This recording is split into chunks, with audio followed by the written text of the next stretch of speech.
Assalamu alaikum, Saneen. How are you? I'm well, thank you. Okay, so you got 2 A stars and 2 A's in your O2. Yes. Okay, so how do you feel about the grades? How is your family reacting? I I am very grateful for what I'm being able to experience, and my parents, they're very happy. They feel like I've done my best. They're very proud of me. Do you feel like you've done your best?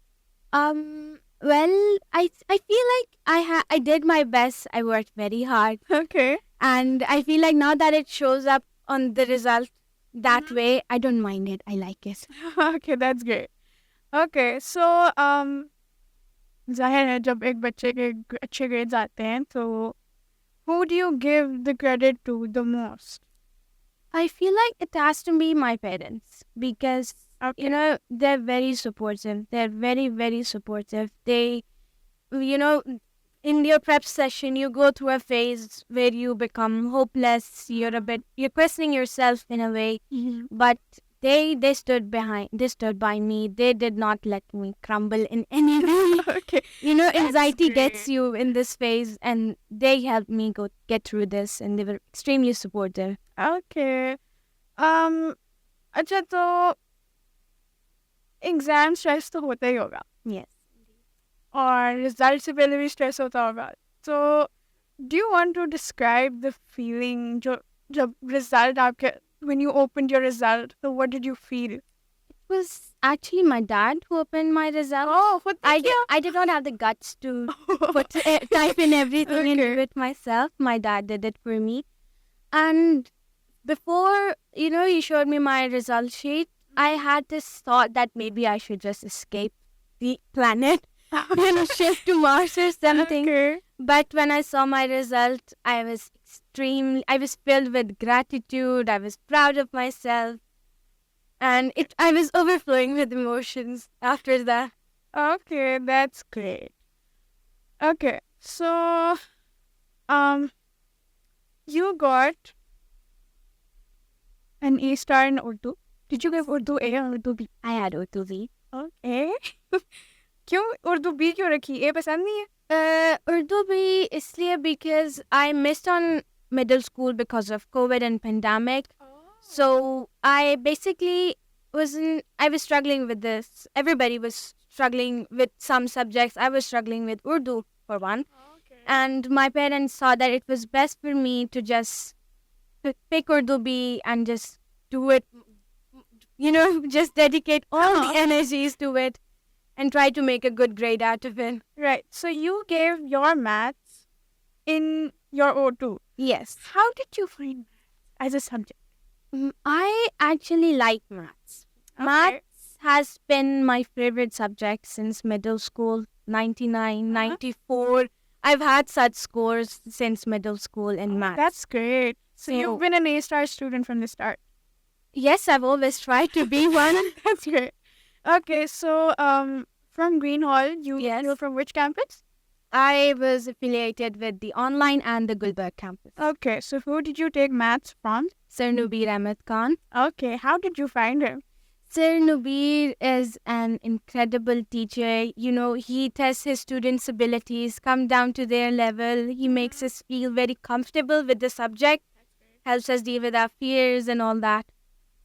Okay, so you took online and on-campus classes. So Yes. what do you think is the difference between I feel like there really isn't any difference between the either of them, but the students' dedication towards doing what they're for. right? If a student wants to score, they'll study in an online session as well. But if they don't want to score, I don't think physical classes can be of any good to them. Right. So did you attend any of the past paper sessions? Past paper sessions, yes, I did. Okay. Yes. Did you at what time? In the March session. Okay, right. So you took the crash course and then the past paper session. I actually did not take the crash courses. I took the winter session from October to December and gave the crash course season. I dedicated it completely to self-studying. I did not go to any sort of academy or anything. It was just me and my books. And then after fully preparing the syllabus, I came for the past paper session. Okay, so since you got an A star in maths, mashallah, would you like to share some techniques that you used when you studied? When I studied for math, I feel like practice was the thing that helped me the most. I did the worksheets the teachers gave us. I did them twice. They had 20 years worth of topicals. The teacher gave us 20 years worth of topicals, and I did all of them and then did them twice. Okay. Because I have this habit, I needed to be done perfect, and when I think of something, I need it to be. I need the answer to pop up in my mind. So I did those topicals twice, and I think that's the element that helped me the most. Right. So did you do the topicals first or the yearly?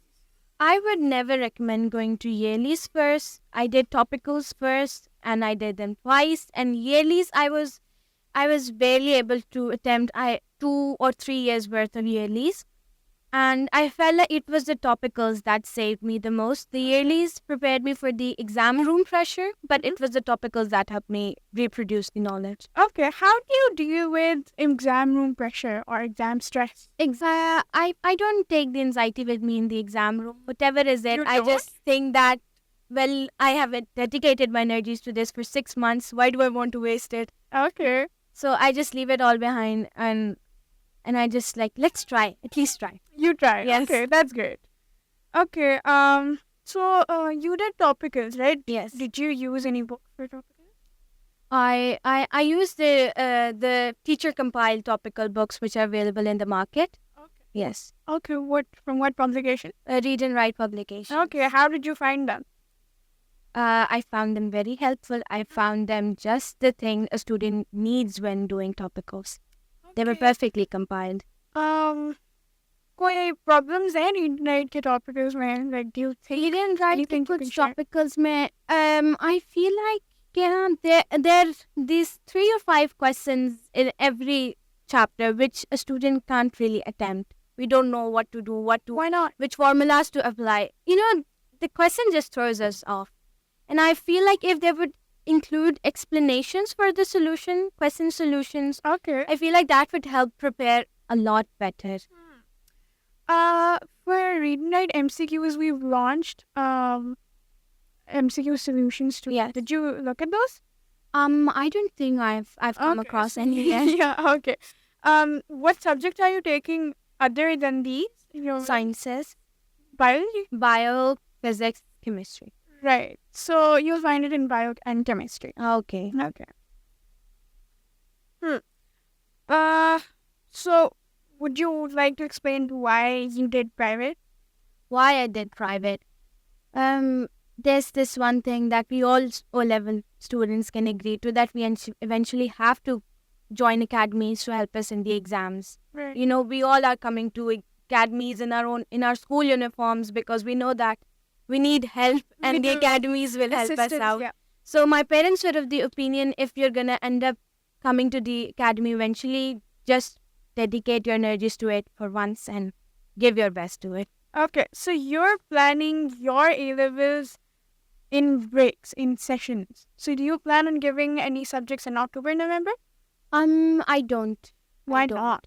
I feel like this time span between the May, June and October, November session is too short. Like 4 months is not much time to prepare for your exam well. Okay. So I would definitely recommend try giving all of the subjects in the major session, but don't force yourself to give them in the October, November, because 4 months is not enough time to prepare for an exam. Right. So would you advise other people to break down their 8 subjects of O-levels into 2 equal halves instead of Pakistan studies and Islamia at first? I would recommend them to actually break them down according to their convenience. Which subjects do they feel easy and comfortable with? Do they want to give the arts first, or do they feel like they should do the sciences first? They should break them down on their convenience and try to help themselves on this journey. Right. Okay. So what do you do other than study?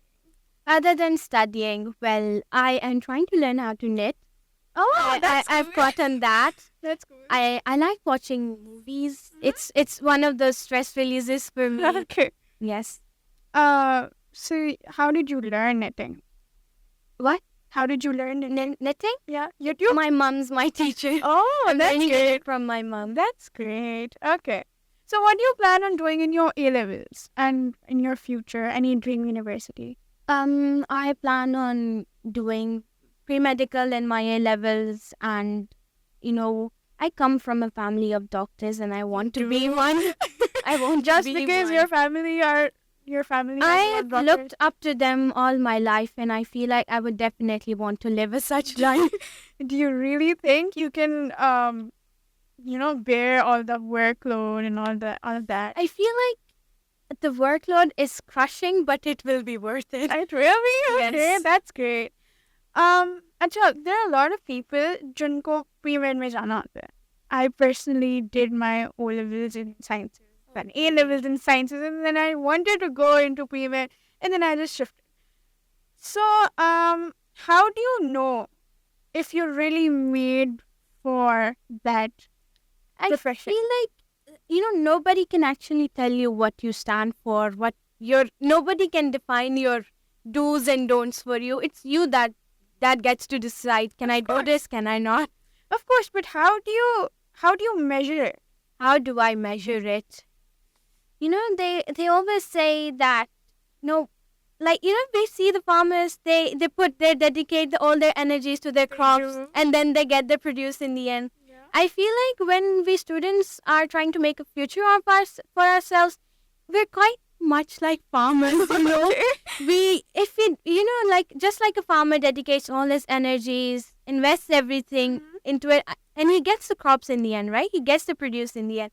I feel like if we dedicate energy, time, and invest ourselves into one cause, I feel like we're bound to get the desired results. But not always. Sometimes it's luck. Well, then it's just not for you. How do you deal with failure if you're not getting good grades in your tests, or if you're not getting good grades in your... Failure, it's something that everybody struggles with. Of course, you're a topper, you get good grades, and all of a sudden you have a deep dip in your grades. You don't know what to do. All those expectations around you, and I feel like you should just try again. You were the one who got those A stars in the first place, right? If it's a bad grade, it's only you that can improve it. But sometimes people get stuck on their grade. They Yes. think it's just the end of the world if they didn't get a good grade. And they keep repeating and repeating and wasting years of their life when maybe they could just do anything else or something that suits them better. Yes. So how do you calm yourself down when you're so anxious about your grades and expectations that other people have? I just think that I gave my best. I worked very hard. Okay. I didn't do anything while preparing for the exams, anything for myself. I did everything. Everything was directed towards my exams. So if I don't get the results in the end, I just think that it wasn't meant to be, and I should now try to recover from it by doing something that pleases me. Or Right, you should just believe in yourself. Yes, basically. yes. Okay, I'm so glad to have you. Thank you so Very. much.